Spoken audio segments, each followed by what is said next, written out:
Bismillahirrahmanirrahim. Assalamualaikum warahmatullahi wabarakatuh.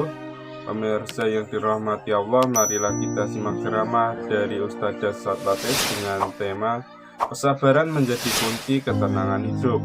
Sebelumnya marilah kita bersolawat terlebih dahulu. Allahumma sholli ala Sayyidina Muhammad wa ala ali Sayyidina Muhammad. Selamat menyaksikan. Dari 25 Nabi dan Rasul, Nabi Ayub alaihi salam diberi gelar oleh Allah Subhanahu wa Ta'ala manusia yang paling pandai bersabar. Beliau digelari Nabi yang sangat tinggi tingkat kesabarannya.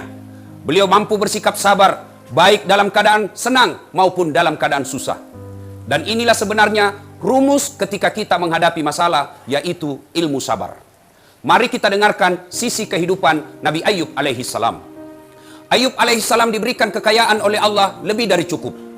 Tapi hebatnya, kaya dermawan, sogi malabo, kaya penyantun, tidak seperti sebagian kita kaya pelit serakah. Ini kaya dermawan. Seluruh malaikat memujinya. Manusia yang ada satu kampung di situ memujinya. Satu makhluk yang tidak memujinya. Siapa? Iblis laknatullah alaih.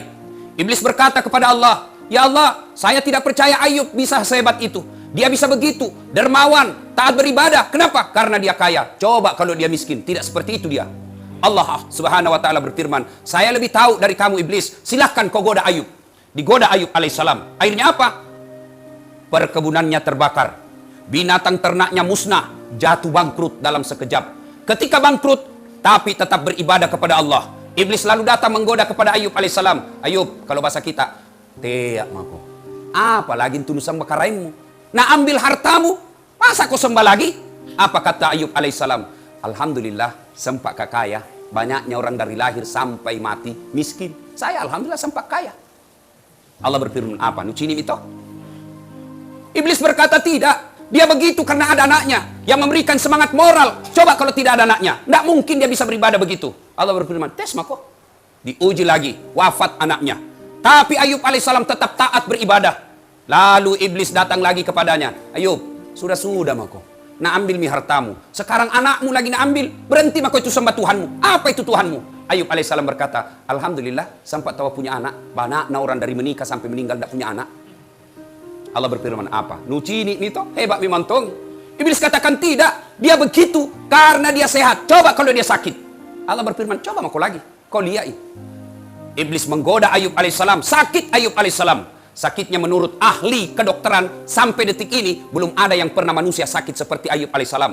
Hancur seluruh tubuhnya, dimakan oleh seluruh daging-dagingnya, hati dan lidahnya saja tidak dimakan oleh ulat. Tapi Ayub alaihissalam tetap taat beribadah kepada Allah.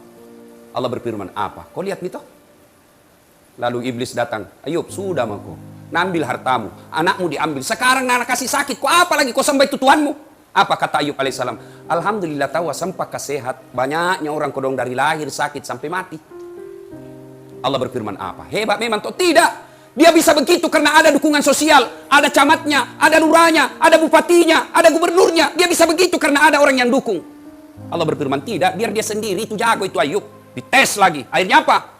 Ditimbulkan desas-desus fitnah. Iblis membisiki manusia, usir kau Ayub dari kampungmu. Kalau kau tidak usir, natulari kau penyakitnya. Akhirnya kau sekian satu kampung sakit. Datang kepala desanya, kepala kampungnya lah kalau kita. "Ayub, tolong maafkan kami. Keluar kau dari kampung. Kami takut kena ketularan penyakitmu." Ayub alaihissalam berkata, "Kamase, tolong saya. Angkat tanganmu di antara kalian yang satu kampung ini. Angkat tangan kalian siapa yang tidak pernah saya bantu di antara kalian. Tunjuk tangan. Lepas ngasih kau bantu. Masa setelah saya sakit begini, kau usirkan dari kampung. Mana pacemu?" Kan banyak orang begitu, Pak. Waktu na baik kita gapat tu ngasih ya keren ya puang. Ayub alaihissalam berkata, "Masa kau kasih begini, Kak? Batemu ku tolong satu kampung. Ketika saya sakit kau usir saya." Kata kepala desanya, "Apa boleh buat? Kami takut ketularan." Kata Ayub alaihissalam, "Baik, Mipale, saya tinggalkan." Datang iblis, "Apa lagi kau sembah itu Tuhanmu? Nak kasih bangkrut kau, nak ambil anakmu, nak kasih sakit kau. Sekarang nak usir kau lagi dari satu kampung." Apa kata Ayub alaihissalam? "Alhamdulillah, sempat tonjak tawa jago. Banyak orang tidak pernah jago sampai mati." Allah berfirman, "Kau lihat itu hambaku?" Iblis berkata tidak. Dia bisa begitu karena ada istrinya yang memberikan spirit dukungan moral. Allah berfirman, "Coba mako coba lagi." Dicoba, akhirnya istrinya berkata, "Bang, capek meni kodong urus ki. Tolong saya kodong berdoa ki kepada Allah. Anda kan Nabi, minta kepada Allah supaya disembuhkan. Apa kata Ayub alaihissalam? Masiri kami loko puangnya. Saya malu berdoa kepada Allah.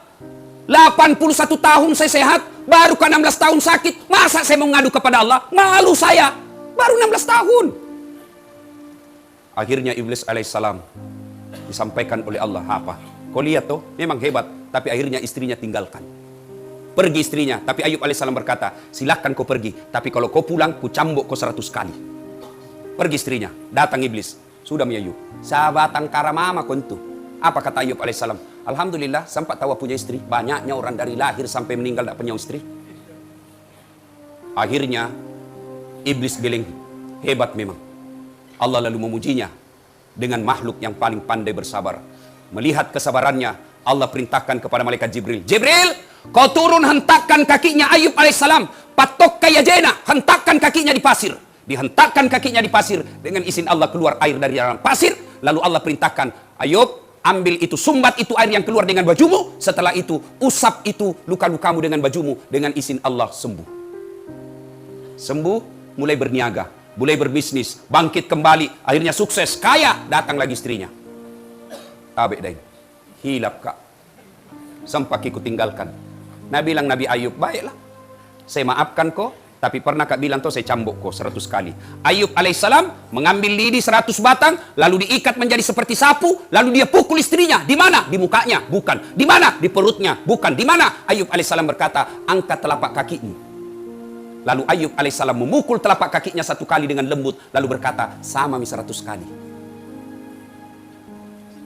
Coba dengarkan kisah kehidupan Ayub. Lebih menggetarkan lagi, tapi waktu terbatas. Apa yang membuat Bapak mengeluh di tempat ini? Bandingkan Ayub. Berapa tahun maki bebas? Saya umurku 60 tahun Ustadz. Berapa tahun maki di sini? Baru 2 tahun bos. Lebih lama kita bebas di luar. Sakit kau Ustadz. Ayub alaihissalam 16 tahun sakit. Minta kepada Allah, malu. Apa Ayub minta, ya Allah sembuhkan penyakitku? Tidak. Ayub alaihissalam tetap memuji Allah. Subhanallah, alhamdulillah. Allah puji terus, dipuji terus Allah. Ayub alaihissalam tidak berkata, ya Allah capek mak sakit, sembuhkan aku dong. Puji-puji terus Allah. Akhirnya Allah selesaikan penyakit dan penderitaan. Tidak ada pilihan lain. Ketika ada masalah, Allah tidak minta, kasih banyak dulu uangmu baru selesai masalahmu. Jadi camat kau dulu baru selesai masalahmu. Jadi wali kota kau dulu baru selesai masalahmu. Allah cuma minta, ista'inu bis sabri wassalah. Sabar kau, tingkatkan kesabaranmu, serdaikan solatmu dengan sebaik-baiknya. Saya yang ngurus semua itu masalahmu. Tenang kau, sabar kau, pakai singi sampai jamu, kecil itu masalahmu, saya yang selesaikan. Sakit Ustaz, berat itu sabar Ustaz. Memang berat Pak, karena hadiahnya innallaha ma'as sabirin. Allah bersama dengan orang-orang sabar. Siapa kita temani Pak? Allah. Saya saja baru-baru ketemu pejabat menteri langsung mak selfie-selfie. Bangga aku tahu sama pejabat, padahal pejabat ada pensiunnya. Allah bersama orang yang sabar, maka sabar itu berat. Bagaimana itu sabar?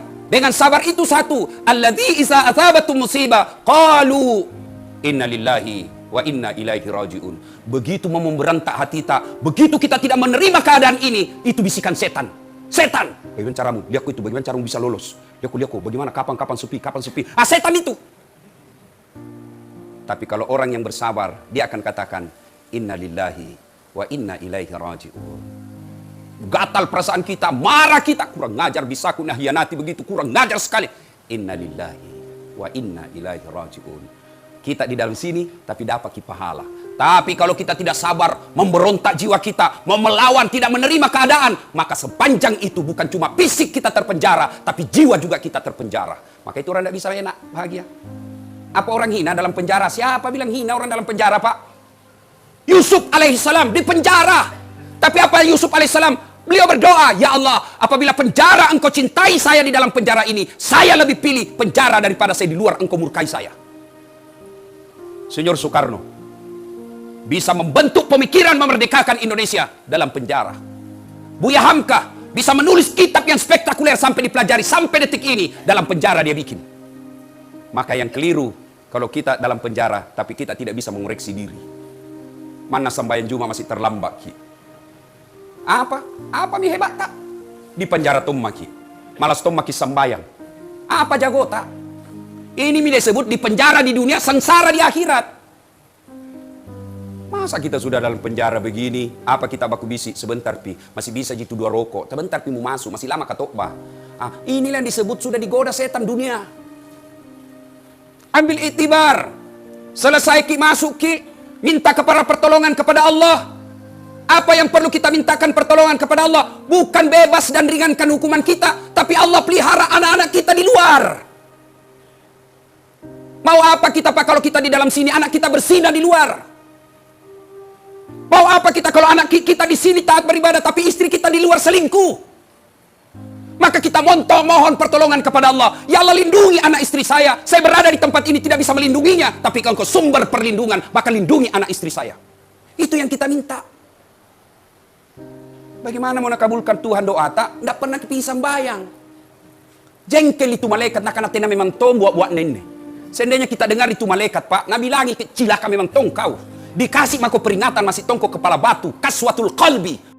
Nah, kalau ada makin di sini selesai salat Jumat, jangan langsung lompat pulang.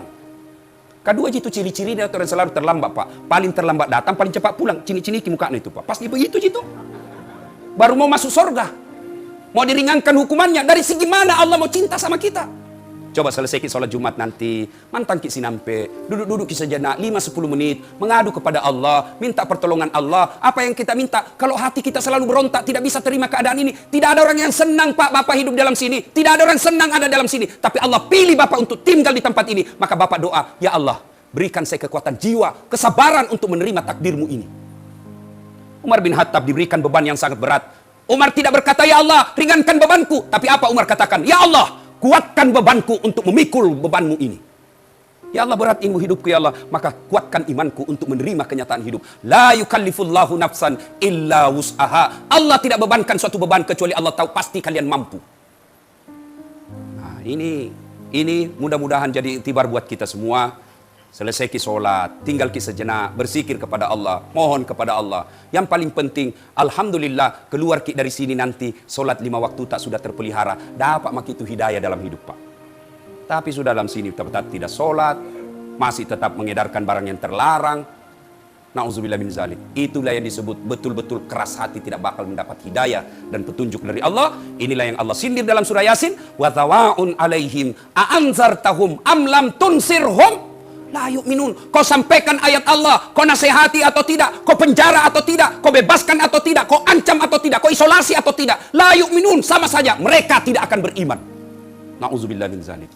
Semoga Allah Subhanahu wa taala menghindarkan kita dari penyakit keras hati ini. Semoga Allah mengangkat derajat kita dunia dan akhirat kelak, dan semoga Allah menerima tobat-tobat kita di tempat ini insyaallah. Barakallahu li wa lakum wa izza'il mu'minin innahu huwal ghafurur rahim.